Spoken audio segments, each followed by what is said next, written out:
when we started with Ultimate Safaris, it was a merger, a combination of two companies with two slightly different philosophies. And so the early days were a matter of merging those so they fitted together well. And we started trying to think about doing things a little differently. And so it was not an immediate process, but over the course of the first couple of years, we did move towards the idea of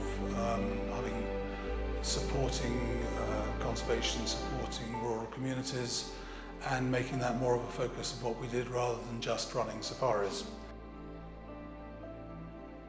We're a relationship-driven company, and we're all about building relationships, and we value those probably more than just about anything else. And with these strong relationships we've been able to forge over the years, we've built some incredible partnerships, and we have a lot to thank for all those people. Be they camps and lodges, be they conservation organisations. They've been a big part of the last 15 years, and it would be a miss if we didn't recognise that. We wouldn't be where we are without their support. But then, as things developed, we became able to make more of an impact and to genuinely change lives in a meaningful way. And I think that was really the main motivation. That, and of course running a successful safari company, which was a significant part of what we wanted to do. We quickly felt and believed that we could have a greater impact, and we proved this very early on with our first venture in the northwest with the Hua Conservancy.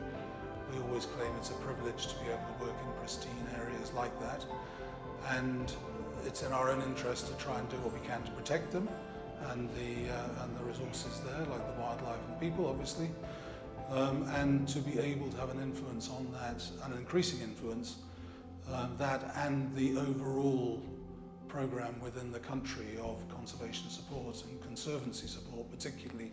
Before we knew it, we had a whole business unit that now provides accommodation in remote parts of the country, all with the intention and the goal of contributing significantly to those areas. The assumption from many conservancies that private sector operators just wanted to come in and exploit their resources and take what they could without any recognition of the contribution by the community or any effort to help support them in doing what they're doing, particularly with conservation. And I think we have been a bit of a trailblazer on that, and I think that we've made a considerable impact on that perception. And one of our biggest objectives was to prove that it could work.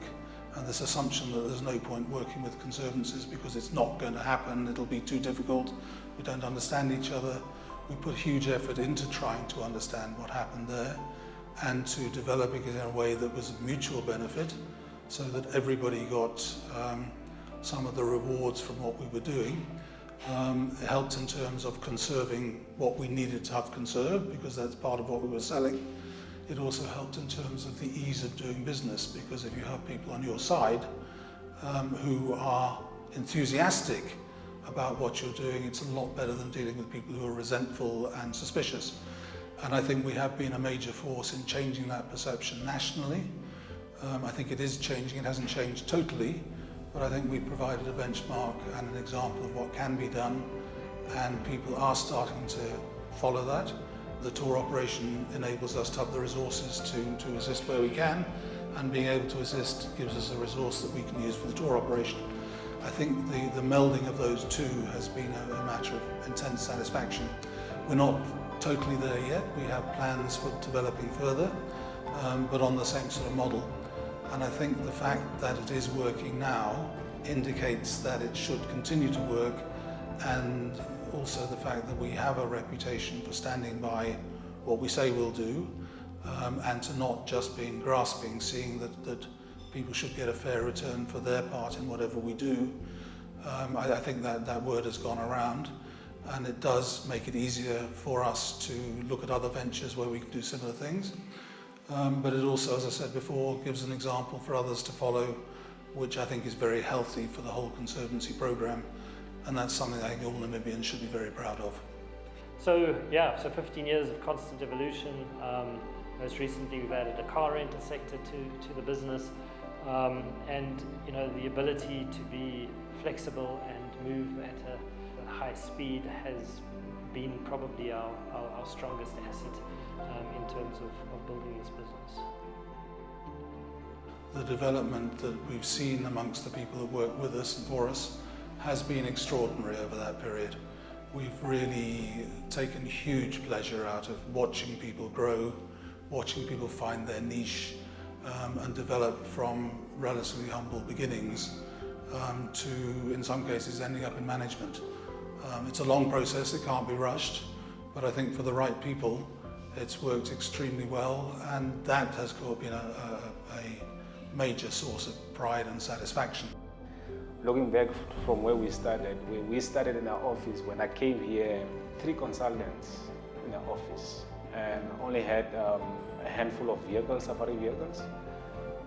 So I witnessed it all. And that's something we must constantly focus on, growth, and without ever losing the focus on what we stood for 15 years ago, and the whole point of why Ultimate started. We wanted to have an impact and we wanted purpose. Conservation is something that was very close to our hearts. We very early on set up an independent body to track and audit and report on our impact. Having formalized that in a separate entity that runs parallel to what we do, but as a non-profit, we are able to track that and we're able to report on that extremely accurately. And they've become something which I could never have envisaged when we started this particular journey. It's way beyond what we dreamed of, and it's a source of immense satisfaction.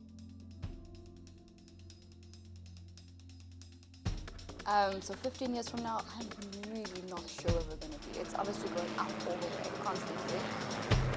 The next 15 years is going to be incredible growth, and I think watch out, Ultimate Safaris is on the map. For me, it is the tribe. Our colleagues are the best.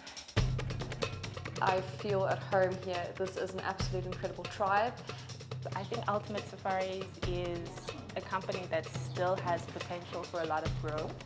I only predict fantastic stuff. When I wake up every morning, I'm looking forward to work because everybody's like a family. It's not like you are coming to work. I don't really believe I would work for another safari outfitter in Namibia. From here, I just go home. We're behind the scenes making it all happen. And as long as we get the feedback at the end of the journey that they were happy, it makes us happy. I think overwhelming sense of pride and excitement for the future and to be part of the tribe. For us, reaching 15 years is really only the beginning of our story. We have a lot more to offer to Namibia, to its people, to its conservation projects. And the next 15 years is going to be a period of amazing growth, amazing support, and building the tribe that we have currently with us, including all our conservation partners, taking them with us on this journey to reach the 30-year mark and do right by Namibia as it truly should be. Yeah, there's big plans. And we're well on our way to those, and if the next 15 years go the way the last 15 years went, and we continue having the buy-in and support of our incredible tribe, I think there's little that can stop the development that we're hoping for.